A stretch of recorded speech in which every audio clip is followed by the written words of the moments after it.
Welcome to Modern Management of the Older Adult, brought to you by the Institute of Clinical Excellence.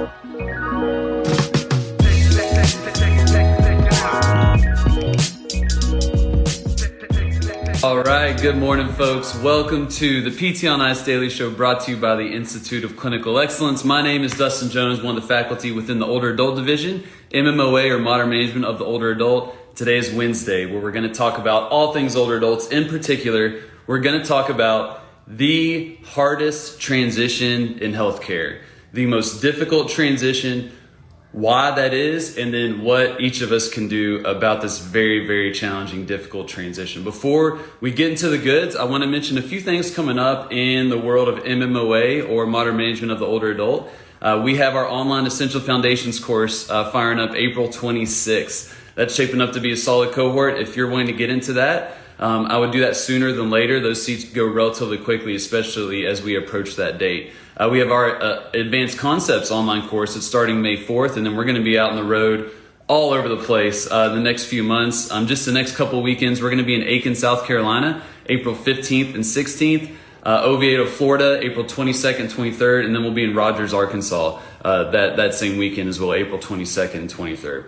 All right, let's get into this. This is a topic that has been on my mind more and more and more as I find myself in the context of fitness and wellness. I work at Stronger Life, which is a fitness center for folks over 55. And it's been very interesting to kind of be in this context and just have experience at multiple levels of kind of the healthcare system, and to see what happens as folks transition and navigate this crazy, medical complex that we have. But these transitions are really difficult, right? Like, regardless of where you're coming from, if you go into the hospital, from the home to the hospital, from the hospital to maybe inpatient rehab, from an inpatient rehab to something like a skilled nursing facility, then to home health, then maybe to outpatient, and then who knows after outpatient, right? These are all very difficult transitions, and there's a lot of folks that study this stuff to see what can we do to smooth these transitions out. There are a lot of issues, a lot of miscommunication, a lot of balls that get dropped, a lot of mismatched expectations. A lot of damage can be done in these transitions, and they can really influence the outcomes that you care about. Something that happened maybe months before you're working with someone actually can influence the outcomes that you are getting with that patient. So we want to be very aware of the difficulty of these transitions, especially for those new patients that you have, to understand what they have gone through, likely through the medical meat grinder, if you will, the very difficult, challenging medical system that we have. So there's all kinds of different transitions, right? But what I want to make the argument for is one of the most challenging ones, and maybe the hardest one for folks, is the transition from physical therapy to fitness. From physical therapy to fitness. Now, many of us, I think many folks that listen to this podcast are going to perceive fitness to still be in the healthcare system. I think that's what makes this group of humans very special. Most folks don't, but we're going to clump it into healthcare. But it is a very, very difficult transition. Let's go through some key points of why that is the case, and then what we can do about this. Because many of us are pushing people towards the land of fitness, right? Jeff Moore, CEO of ICE, has given us some marching orders that we manage symptoms to ultimately maximize fitness. That is our end game. How do we make sure that actually happens? So here are some of the difficulties that many of these folks face. And this is front and center for me because Stronger Life just opened up our new facility. We had an open house last night. We had tons of new members that have joined that have not started Stronger Life yet. And I had probably no less than 35 to 40 conversations with folks about this transition. Many of them have come from physical therapy. They've had a surgery. They've had some type of injury. Local PT here in Lexington that knows about says, hey, I want you to continue on with Stronger Life. And we had these very interesting conversations that bring up a lot of really good points. So the first big barrier for a lot of these folks is the fear that they have on board. And I don't think we truly grasp the difficult situation that many of folks find themselves in.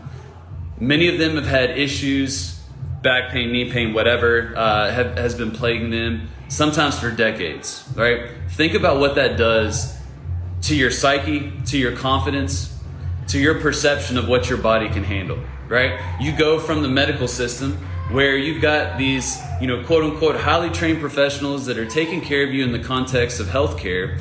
And then you go out into the context of fitness, which many people perceive to be hardcore, to be intense, to be dangerous, right?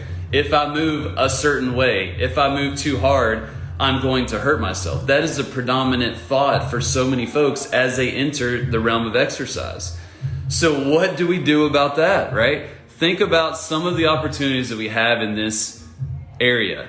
I cannot tell you how many folks that we get at Stronger Life that have been given specific instructions of to never squat below 90, to never twist, to never bend forward, avoid excessive hyperextension was one that we got yesterday. And there may be some more, those claims may be warranted to some extent, but many of those restrictions are rather arbitrary, and many of those folks are actually able to do a lot of those things if dosed appropriately. And what that advice ultimately does is injects that nocebo that influences them in a negative manner, that creates this fear, that ultimately leads to these fear avoidance behaviors to where these folks are scared to death to move and to test their limits. They are absolutely scared to death. So for us, what do? We need to promote resilience. We need to show people what their true limits are and not give them the arbitrary, don't bend, twist, lift, hyperextend, all that garbage. Because it's absolutely dangerous to say that to someone without actually knowing if that's the case. What are their true limits? We need to discover that in the context of a controlled situation that we can manage, right? Especially managing symptom behavior. And we can promote resilience and confidence in what their true limits are versus giving them these arbitrary restrictions. That stuff drives me crazy. So that's the first one. The fear is massive with a lot of these folks. We need to promote resilience in our particular setting. You're not going to know that if you don't know what their true limits are. Let's avoid the arbitrary restrictions that we're giving folks. It does a lot of harm, and we're dealing with this every day in the context of Stronger Life, in the context of fitness. So that's the first one. Second one, we have to play the long game. This one's really tough, especially if you've ever taken an MMOA course. We talk a lot about the urgency of a lot of the situations that our folks find themselves in, especially if they're 1 rep max living. 1 rep max living is when folks are giving it their all for so many common activities of daily living. They're giving max efforts, and their max capacity is near the demand of a lot of common activities. They're giving a ton of effort all throughout their day. We need to get them as resilient as possible. The way to do that is increase their capacity. We don't have any time to waste. However, if we hit the ground too hard, go out too hot, these folks that have a lot of fear on board, that are very concerned about an exercise routine, if we hit the ground running too fast and create DOMS, for example, or a potential flare-up, we have a big hole to climb out of. So what we really need to think about is playing the long game and implement the useful strategy of intentional underdosage, which is counterintuitive, right? We hammer so hard on the danger of underdosage, but 9 times out of 10, if you ever spend any time with an MMA faculty, the first visit is going to look very easy, more than likely. It's likely going to be intentionally underdosed, especially if folks have relatively low levels of physical activity, a lot of fear on board. We're going to start relatively easy, but we don't stay there. That's the kicker. So intentional underdosage. This one, especially for us at Stronger Life, has been a big learning curve where we need to think about the long game. Yes, I know Betty can lift 50 pounds off the ground, but she doesn't know that right now. Betty, we're going to start with the 10-pounder. And it can be hard. It can be really hard. Like, man, I'm wasting time, but we're not. We're establishing that rapport, building that therapeutic alliance, and even giving ourselves the opportunity in the future to be able to get Betty that 50-pound kettlebell, barbell, dumbbell, whatever it may be. So first one is we gotta acknowledge the fear, and we want to promote resilience. The second one is we need to be very thoughtful of playing that long game. We need to have intentional underdosage, because oftentimes folks will go out way too hot, and that just ultimately makes them quit or not come back or think, oh, I can't handle this exercise stuff. It's too much for me. Third one is the communication piece. This is a very challenging thing in every transition of healthcare. But I would argue that this, from physical therapy, rehab to fitness, is one of the more challenging ones. Because if you think about it, so many of the other transitions are usually rehab to rehab, right? Many of the folks ultimately at their core have had the same training. You are discharging as a PT to another PT. You speak the same language. You know what a lot of the terminology is. You may not agree with that person and what they did in their plan of care and all that stuff, but you all have had the same training, right? Then we go from, let's say, outpatient physical therapy to a fitness professional. And the fitness industry has a lot of issues, just like the rehabilitation industry. And we see a ton of variability in fitness professionals, just like we do in physical therapy, right? But a lot of fitness professionals don't get a lot of that foundational education that you all have the luxury of having, of being able to understand anatomy, for example, of understanding some of these different health complications, of understanding a lot about your patient that from the medical side, that fitness professional may not know. Now, there are a lot of fitness pros that understand those things very well, and I would argue more so than a lot of physical therapists I know.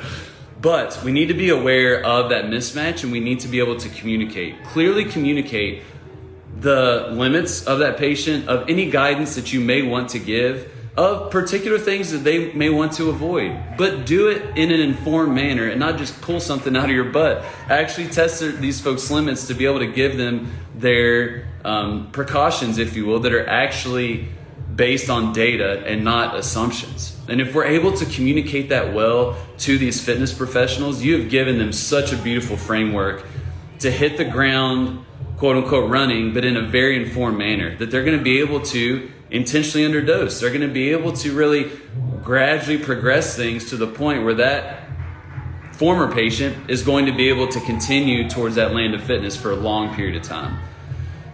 That is absolutely huge, and I cannot communicate that enough. What I'm seeing now in Stronger Life is I'm seeing it done in a very poor manner. I'm seeing notes from physicians and local physical therapists that are just giving these arbitrary recommendations and restrictions and not really setting up the fitness professional for success. Hardest transition, y'all, I think is from physical therapy to fitness. Think about the fear that's on board with those folks. Are you contributing to that fear, or are you promoting resilience? That deserves some honest reflection, some very honest reflection. Those random precautions and restrictions that you're giving, is that informed by evidence or is that informed by assumptions? You need to check yourself. We also need to understand, what does that gradual progression look like for that person to be able to continue this for the long road? Oftentimes it looks like intentional underdosage. And if that is the game, if that's the tactic, we need to be able to communicate that to our fitness professionals, to that local resource in the community, or someone that you may be working with, to be able to communicate that so that transition is smooth and you equip that fitness professional to do their thing, to hit the ground running and take this person to the land of fitness. Let me know your thoughts, y'all. I know we got some ICU therapists on here that would have a strong argument of why fitness is not the hardest transition, but I want to hear your thoughts. Let's engage in the comments on YouTube, on Instagram. We appreciate y'all. You have a lovely rest of your Wednesday. I forgot another announcement. Ernie, we're doing Ernie tonight, 7:30 p.m. Eastern Standard Time. The MMOA crew and some other ICE faculty are getting together to honor Ernie Peralt. At 99 years young, this guy is an absolute legend. He passed away a couple years ago, but embodies all things old, not weak. So every first week of April, we get on Zoom and we throw down in a 9-minute AMRAP of some of Ernie's favorite exercises. It's going to be awesome. There's going to be a Zoom link in the Hump Day Hustle email, and you'll see a social media post on the ICE account later. 7:30 p.m. Eastern Standard Time tonight, April 5th. We'd love to see y'all. All right, have a good rest of your day. I'll talk to y'all soon. Thank you for listening to the MMOA podcast. If you found this helpful, please share with someone that could benefit. And if you're looking for more practical content to help you better serve older adults, head over to www.mmoa.online, where you can learn more about our free resources, our community, continuing education courses, and our certification. Once again, that's www.mmoa.online. Thanks for listening.